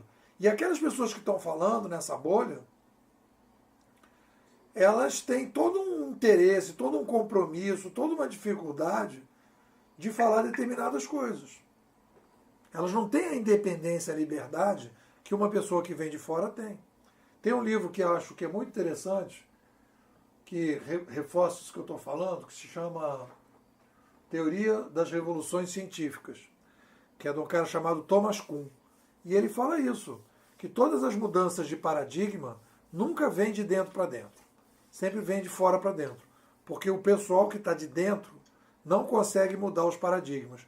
E ele diz que determinados paradigmas científicos, uma geração toda tem que morrer para uma outra geração poder aceitar os novos paradigmas. Porque as pessoas não conseguem... Qual é o nome do livro, de novo? Teoria... Peraí. Você bota Thomas Kuhn. Kuhn escreve assim. Thomas com H, né? Thomas Kuhn. K-U-H-N. Kuhn. Bota Revolução Científica. Eu não estou lembrando. Você falou a teoria das revoluções. Não, mas não, eu acho que não. Peraí. Só um minutinho que eu tenho ele aqui. Cadê você, meu filho? E Alô? o filme também que eu perdi o nome do filme também. O filme chama Caça de Madoff e a Grande Aposta. O livro é... De repente aí fica mais fácil botar no Google do que eu achar aqui comigo. Se alguém puder botar, bota Kuhn. Esse livro é um livro super famoso. Tá. Não vai ter erro, não. Aqui no Google é Revolução Científica. Mas o nome do livro não é esse, não. É não sei o que das revoluções científicas. Mas tudo bem. Mas é esse aí. Estrutura das revoluções. Hã? Estrutura das revoluções científicas. Eu acho que é uma coisa desse tipo. Então esse livro, ele fala dessas rupturas. Ele fala que o conhecimento do ser humano não é linear, ele muda, e que quando você tem um novo paradigma, sei lá, o Einstein, por exemplo, ou Darwin, ou Newton, ou Galileu, uma geração inteira precisa morrer para uma outra geração assumir. Ele vai mostrar a dificuldade que a gente tem. E eu acho que a dificuldade que eu percebo, é que tem a ver assim, com em quem você confia.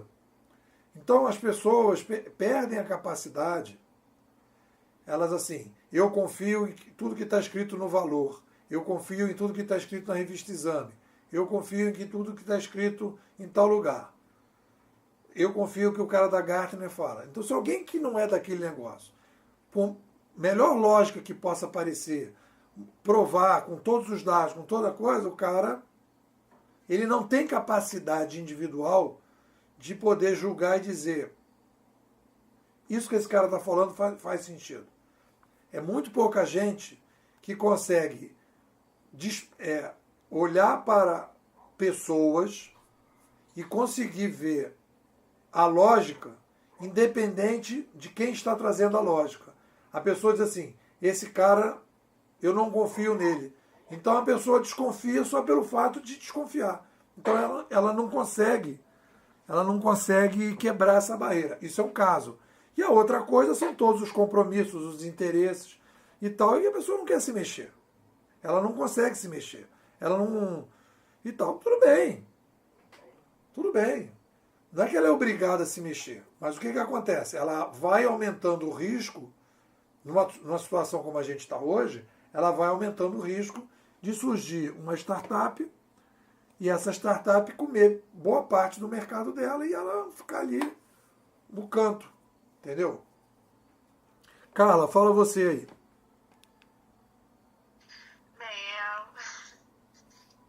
Eu concordo com a Dora quando ela diz que a gente vai ter que, na realidade, a pessoa tem que fazer uma nova empresa, porque é muito difícil. Às vezes você chega com uma ideia boa, uma ideia revolucionária, mas as pessoas que estão dentro da empresa, elas não conseguem enxergar o que você está mostrando. Então, realmente é preciso construir uma coisa nova fora, porque as pessoas estão muito viciadas nesse sistema. É muito difícil você chegar e implantar uma coisa nova. É muito difícil mesmo. Quer dizer, eu sempre venho trazendo coisas novas e a dificuldade é o outro se fazer entender o que você está falando. Não entende. Até surgir uma nova empresa que rache a empresa, acabe com a empresa, né? E tem uma coisa que é legal que você está falando, Carla, e que eu quero compartilhar com vocês aqui é o seguinte: o que a gente está vivendo hoje não é uma ideia nova.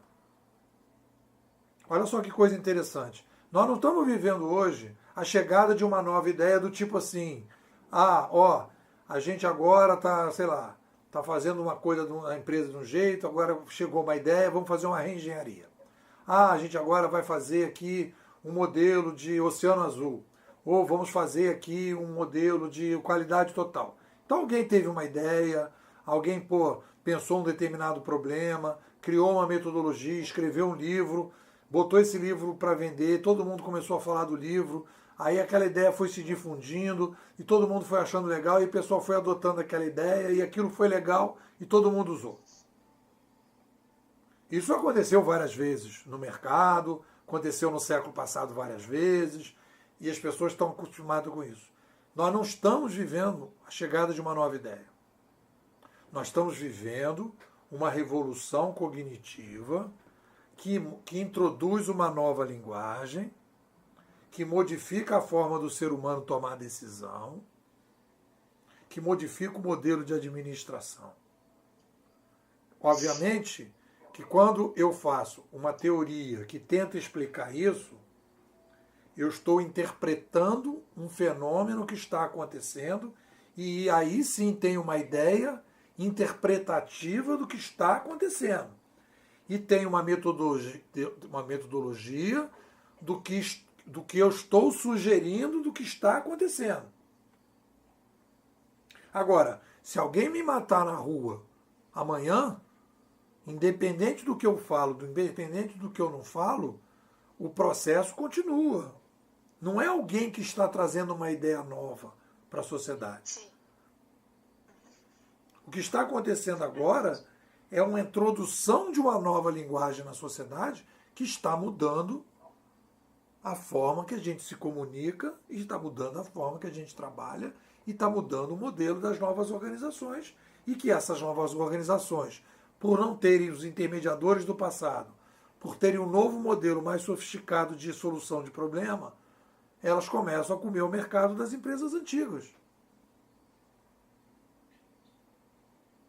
Deu para entender a diferença? É uma diferença fundamental.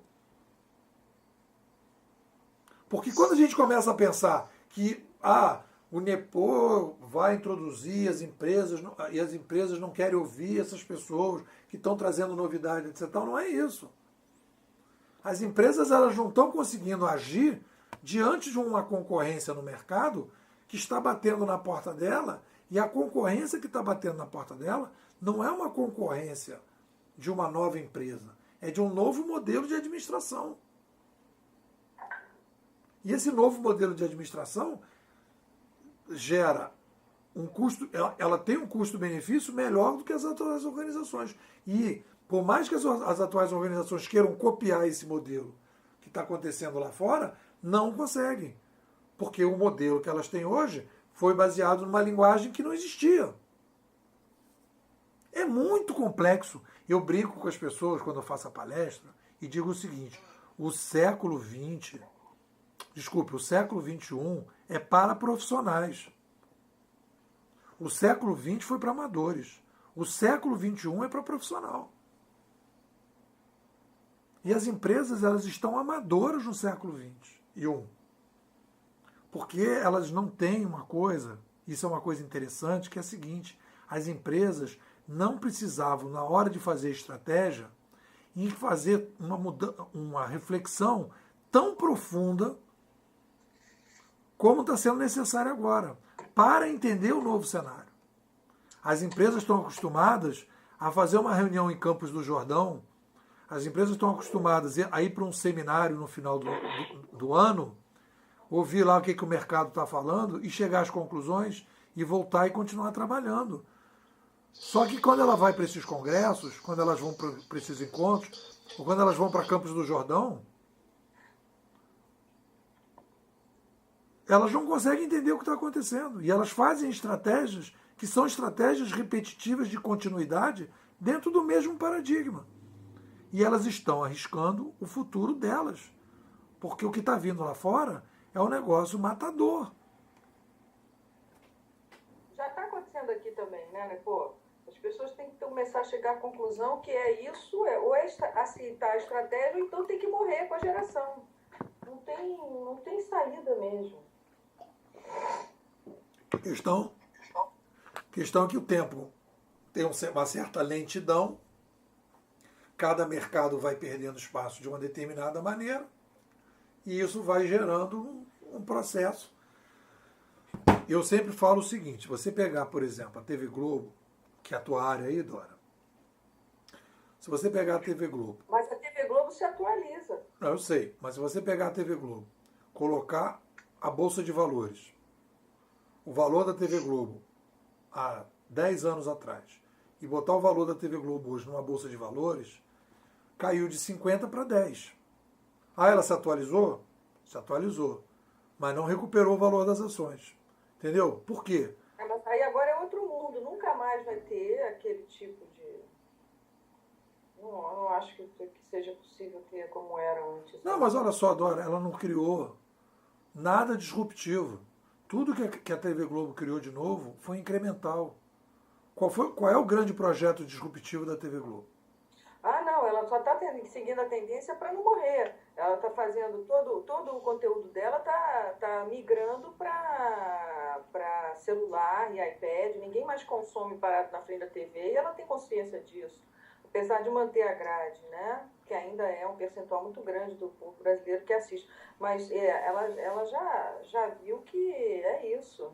E ela está perdendo muito mesmo. Vai perder, e todas, né? Perdem no sentido de ter monopólio, né? De monopólio. Mas enquanto temos quantidade de pessoas, nem tanto. E está recuperando cada vez mais, porque está migrando, está entendendo isso. Ou então ia morrer. Eu falo porque eu acho que a TV Globo, há 5 anos atrás, ela estava prestes a morrer. Ela estava uma coisa incrível, ela estava muito atrasada nas coisas. Então, olha só, vamos começar a nossa avaliação aí. Vou te pedir para o Cristiano escrever o que ficou mais importante. Cristiano, faz o favor, escreve para mim, porque o teu microfone está ruim. Começar pelo Roberto. Roberto, o que ficou de mais importante para você hoje aí, no nosso papo? Para mim, essa questão hoje, como foi um primeiro bate-papo assim, que teve essa questão da quarta linguagem, foi algo que entrou aqui para poder mexer, né, com a mente, entender um pouquinho melhor esse sentido, porque realmente não tinha me atentado para essa questão, e debater sobre o conceito de uberização. Até comentei aí de que as empresas, elas, de um certo modo, realmente elas não têm como migrar, né, porque envolve um modelo de negócio, então é uma ruptura muito grande, né, tipo, reconstruir, desconstruir e construir a empresa. E aí, talvez essa questão de startups, todo mundo queria ser uma startup, lá na empresa já se falou que a empresa é uma startup, tipo, um comentário aleatório do dono da empresa. E talvez seja nisso, eles não sabem nem o porquê que eles têm que mudar, eles estão vendo que vão morrer, não sabem porquê, não sabem para onde. Acho que é mais ou menos isso que a gente tem conversado, essa importância dessa mudança de paradigma. Legal. Vanusa, o que ficou de mais importante aí? O mais importante é essa quarta linguagem, que isso é uma questão que muda tudo, né? Mudou tudo. E é o que você diz, né? Quem século XX foi a época dos amadores e agora a questão é dos profissionais, né? Então realmente, adequar a essa realidade, é o que você falou, né? Sair do carro e ir para a motocicleta sem nunca ter dirigido na velocidade máxima. É assim que estou me sentindo. Mas eu adoro isso. Legal. Dora, fala você. Eu acho, assim, cada vez mais claro para mim, eu não sei dessa rapidez, dessa mudança, e eu não vejo outra saída. Eu acho que nós aqui que estamos conversando aqui agora, que participamos do mundo analógico ainda um pouco, e está vivendo toda essa transformação e não está se deixando morrer, não aceitar que a nossa geração pode morrer, porque a minha sobrinha, as crianças, elas não vão viver esse problema que a gente vive, né? Elas já estão nascendo com outro paradigma, tranquilo, já nasce, as primeiras ideias já nascem uberizadas, digamos assim. Nós não. Nós somos é um momento, como, por isso que ele fala que eu acho que é para profissionais, que é um momento único, né, de mudança de paradigma da civilização, e que eu acho que aí começa um novo ciclo da civilização, como você mesmo sempre fala, né, depois da invenção da prensa, eu acho que a internet vai iniciar um outro ciclo da civilização. E não deixa, eu também adoro, que nem a Vanusa falou, também adoro estar aqui, eu acho até um privilégio participar disso, mas fico muito aflita até e vejo que existe ainda um mundo que ainda não percebeu isso, né? E esse timing que você sempre fala, né, porque demora muito, como é que pode demorar muito? Assim, quer dizer, ele vira a esquina, ele vai ser atropelado, porque é extremamente rápido e mortal. É isso aí. Beleza, Carla, fala você aí. Bem, o que eu pensei aqui agora é assim, como treinar seu cérebro para ter um melhor desempenho para essa nova coisa que vem, quer dizer, essa nova linguagem que está entrando agora, né? Eu acho que é isso que a gente tem que fazer, né? Um treinamento no cérebro para poder absorver as melhores ideias e colocar em prática, né? Porque às vezes você tem um monte de ideias e não sabe como colocá-las em práticas. É isso aí. Muito obrigada a vocês todos. É muito enriquecedor para mim estar nesse grupo. E aí eu estou aguardando o próximo, tá? Um beijo para vocês. Beleza, o nosso amigo Cristiano diz o seguinte: achei essa ideia da quarta linguagem interessante, os paradigmas que nós mesmos apresentamos nos exemplos, vou abrir um olhar mais atento para o assunto. Essa questão que a Carla coloca, e eu estou já com já algumas pessoas do clube estão fazendo a tal da mentoria comigo. O que eu acho como é que a gente prepara o cérebro para a gente poder entender essas coisas? Todos os dias, já vai fazer mais de 10 anos, presta atenção, não vou falar isso no fim de semana, mas de segunda a sexta-feira, todos os dias, como se fosse assim, um salva-vida chega, quer dizer, isso é uma questão minha, pessoal, não estou falando que todo mundo tem que fazer isso, eu estou falando o seguinte, vou falar como eu resolvi o problema. Então, todos os dias, da mesma maneira que um salva-vida deve chegar lá na praia e deve nadar, sei lá, meia hora, 40 minutos para se preparar, imagino que se o cara for um salva-vida de excelência, ele vai fazer isso. Eu me considero um profissional de excelência. Eu me considero um professor de excelência, me considero um pensador de excelência, me considero um consultor de excelência, me considero um palestrante de excelência. Eu me considero. Então, como é que eu cheguei nessa excelência? Da seguinte maneira: todos os dias eu sento no meu blog e escrevo. Todos os dias eu faço isso. Agora, com mais regularidade, todos os dias eu vou lá e faço um vídeo. Por quê? O que eu estou fazendo no momento que eu estou escrevendo? Eu estou musculando a minha percepção.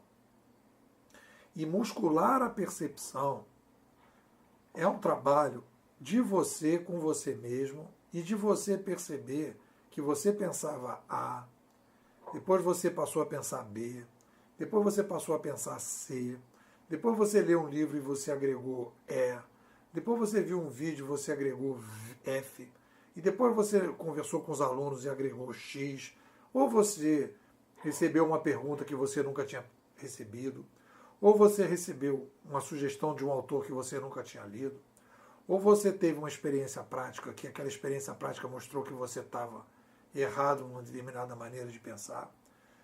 E tudo isso vai te fazendo. Então, é uma musculação da percepção que tem que ser feita de você com você mesmo. Não adianta, e aí eu que digo, não adianta você chegar e dizer, assisti a aula do Nepô, foi legal, bababá, a gente conversou, o chat foi super bacana, etc. Mas se você não tiver um diário de bordo, se não tiverem uma prática assim de, peraí, o que eu amadureci com esse papo que o Nepô falou? O que eu estava pensando antes da nossa conversa e o que eu passei a pensar depois? O que isso vai mudar no meu dia a dia? O o que eu vou pensar de maneira diferente? O que eu vou colocar isso dentro do meu negócio? Ah, eu não tenho condição de fazer isso dentro do meu trabalho. Tudo bem. Então você vai fazer isso, um blog separado, você vai fazer um caderno de anotação, ou você vai fazer um canal no YouTube, ou você vai ter um Twitter que você vai colocar suas impressões, ou vai colocar isso no Facebook. Não interessa. Mas tem que ter uma prática de reflexão e de pensamento e de mudança, de coisas que a gente vai assistindo, coisas que a gente não vai assistindo. E isso vai fazendo com que a musculação funcione. Ah, eu não consigo fazer isso. Então aí vem a ideia da mentoria. Mesma coisa que... Olha só que coisa incrível. Eu vou fazer um comentário com vocês, que é uma coisa engraçada. A gente não tem nenhum tipo de pudor de dizer, poxa, eu fui para uma academia de ginástica e fiquei 1 hora malhando. Mas a gente não faz isso com o nosso cérebro. A gente não faz isso com a reflexão. Num mundo que está cada vez mudando mais rápido, cada vez a gente precisando avançar, a gente não faz isso. A gente não faz essa musculação da percepção. Então, essa musculação da percepção é fundamental para que a gente possa, como a Carla falou, como é que eu vou fazer? Essa musculação da percepção é a possibilidade que a gente tem de poder ir exercendo esse trabalho continuamente e ir avançando e tal. Realmente, essa musculação da percepção exige um esforço, um compromisso. Né? Exige um compromisso. Mas esse compromisso é um compromisso que vai fazer a diferença. Tem uma coisa que é objetiva, é a seguinte, nós não estamos no mercado hoje que está assim, tipo, abundantemente comprador de Business Digital Transformation. Não está. Esse mercado não está comprador disso e tal. O mercado é comprador de marketing digital, o mercado é comprador de vamos ver o que vai acontecer, de um cara que vai lá dizer que a empresa vai durar pro resto da vida, né? O cara que vai lá fazer o motivacional. Tudo bem, né? Tudo bem, isso é fato. Mas a gente tem que ir se preparando individualmente, independente do trabalho que a gente tem, independente das coisas que a gente está fazendo. É esse o papo que eu estou fazendo um planejamento com o Gaspar, por exemplo. O que é a ideia? A ideia é ir preparando ele, fazendo discussão, etc. Papá, para ele, quando chegar em 2018, seja como candidato, seja como assessor de um candidato, seja como qualquer coisa, ele esteja preparado para poder dizer, cara, ser um cara que vai ser um formulador de projetos. Entendeu? Não um cara que vai chegar e dizer, e eu falei para ele, que é a crítica que eu fiz a Rosilma, o que todo vereador disse nessa eleição? E que todo candidato a prefeito disse nessa eleição? O nosso amigo Crivella disse, o Freixo diz, todo mundo diz, vamos melhorar a educação, vamos reduzir o número de alunos em sala de aula, vamos melhorar, vamos qualificar os professores e tal, cara. E por que não fizeram isso até hoje? É porque faltou força de vontade? Não, porque não funciona. Qual é a saída, então, que a gente vai propor? É isso que a gente tem que propor, coisas novas. Tem que apresentar sugestões novas, ideias novas, usar essas tecnologias, uberizar a escola, uberizar o posto de saúde, uberizar tudo. Agora, falar que vai uberizar, mas uberizar como? Ter um projeto, dizer como vai fazer, mostrar os métodos, etc. Tal, é isso que vai fazer a diferença. Então, eu realmente, a minha expectativa em relação às pessoas que estão no clube, a minha expectativa qual é? É preparar pessoas de excelência, entendeu? É preparar pessoas que consigam ser formuladores de projetos novos. E não deixar que esses repetidores sejam os caras que estejam na sociedade falando e repetindo, e repetindo, e repetindo. Então, respondendo um pouco o que a Carla falou, como é que a gente faz esse exercício? É um esforço, realmente é um compromisso que a gente tem que ter de regularidade. Ter uma frequência de estar o tempo todo mexendo na percepção. Porque senão não chega, não formula. Fica só repetindo. Bom, gente, é isso. Agradeço a todo mundo. E a gente vai ter, eu já vou colocar agora amanhã, vou colocar aqui o áudio.